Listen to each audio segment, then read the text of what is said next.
Hello and welcome back to 365 Days with mxmtoon, but with a twist. I'm Maya, a singer, songwriter, video maker, and Oakland native. I'm also a huge fan of history. I love untold stories, gross facts, hidden secrets, anything weird, dark, and funky from the past.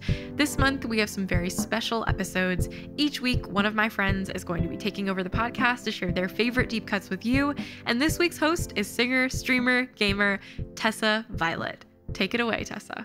It's 365 with Tessa Violet. New facts every day, so don't leave too soon. I'm gonna teach you stuff, no it won't be tough. Gonna go a year till you've had enough. It's 365 with Tessa Violet. Today, in 2015, Elizabeth Holmes was named one of Time magazine's 100 most influential people of 2015. This is always an honor, but in Holmes' case, it ended up being a little more complicated. Okay, way more complicated. Let's reverse and figure out what happened with Holmes, her company Theranos, and the bloodwork scam that roiled America. From the time she rose onto the tech scene, Elizabeth Holmes seemed like a force to be reckoned with. Much has been made out of the techie college dropout trope. Steve Jobs went on to found Apple, Bill Gates went on to found Microsoft. Elizabeth Holmes seemed to fit the mold. She dropped out of Stanford at age 19 to pursue building a blood testing device. The college dropout connection wasn't the only similarity between Jobs and Holmes. In fact, Holmes seemed like a huge Jobs admirer and fashioned herself something of a female Steve Jobs, even down to mimicking his iconic wardrobe and deep-set voice. Holmes had always been a hypochondriac, and she was shocked when she learned in college that blood testing for diseases had to be done individually through many different tests, and that there was no one major test to figure out what could be potentially wrong in a person's body. Holmes was not only a hypochondriac, but also very afraid of needles, and she was upset by the thought of a sick person having to go through many different needle sticks to test their blood, when, theoretically, a bunch of different tests could be done on one blood sample. Holmes' idea was, in the beginning, altruistic and positive for general population. It's from there that everything went awry. She founded her company, Theranos, as a blood testing device that would put many blood tests into one. The idea was that one pinprick of blood could and would provide the basis for a multitude of tests. Holmes claimed that just one finger prick of blood would be able to detect many different types of cancer, among many other conditions. She got funding from high-profile investors like Larry Ellison, the founder of Oracle, and Tim Draper, the founder of venture capital firm Draper Fisher Jurviston. She ended up raising more than $700 million in VC funding. From the start, there were some red flags. Holmes took the money on the condition that she wouldn't have to tell any investors how the technology behind Theranos worked. Seems a little risky for a medical venture, but okay. Holmes played this off as an obsession with secrecy.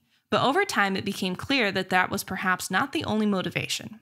Investors were so excited about the company that it grew quickly, and Holmes was the first female self-made billionaire with a net worth of $4.5 billion. Wow.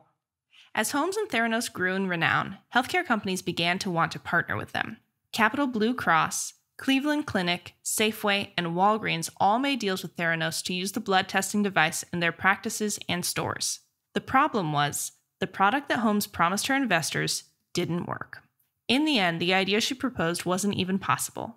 Testing for a ton of diseases with a tiny amount of blood, the basic premise of what Holmes proposed and claimed she could create, ended up just not being scientifically viable at the point in time it was being marketed.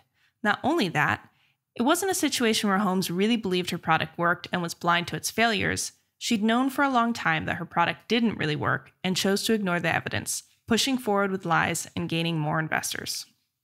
Chief scientist Ian Gibbons warned Holmes again and again that her product wasn't ready to be used on citizens or in medical practices, but she ignored him. She was routinely alerted to the shortcomings of the invention, and instead of scaling down the company or trying to fix the product, she just courted more investors and kept running a slipshod business.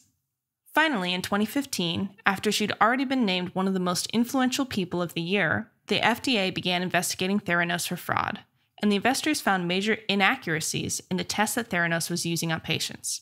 John Carreyrou, the Wall Street Journal reporter who eventually published the bombshell investigation exposing the fraud at Theranos, found that even the blood testing machine that the samples went into was barely workable and most of the time inaccurate.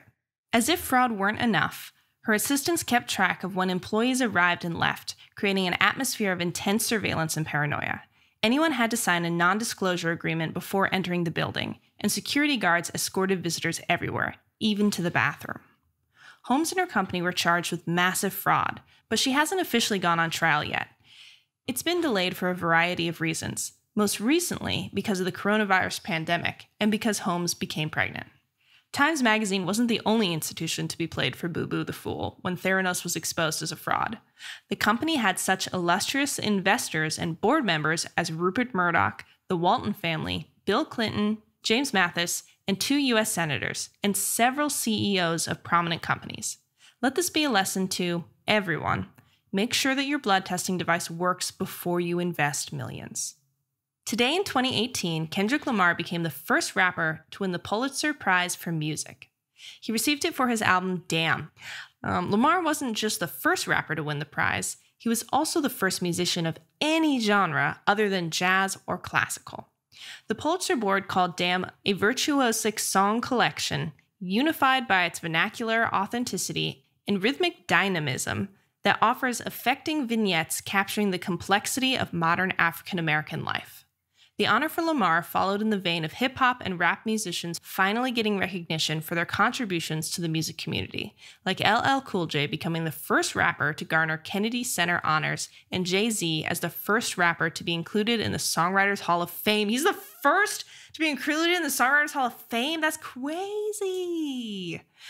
Here's to more years of honors for rappers and hip-hop musicians.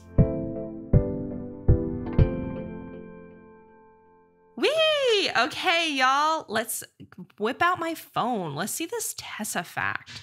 What's today? Let's see. April 16th of 2017. I was looking at Brian Gahan's photography, and I was like, wow, I really love this photography. Maybe I could do something like this for my album cover. And sure enough, like a year later, I would end up working with him. Brian Gahan looks so good. That's fun. Yo! Okay, so also April 16th, 2020, I think that was the day that I had Lovely the Band on as a guest for the Something to Look Forward to tour, which, as y'all now know, they just sang on my song that just came out, Games featuring Lovely the Band. Wow, how full circle. Okay, you guys, I'm Tessa Violet. I'm a singer-songwriter, and I just released a new single, Games, featuring Lovely the Band. I have a music video coming out in 2 days that might be vampire baseball themed. And you can find me everywhere music is found, at Tessa Violet. Thanks for going back in time with me, and remember to subscribe wherever you listen to podcasts. Come back tomorrow for more stories from yesterday with your guest host, Tessa Violet.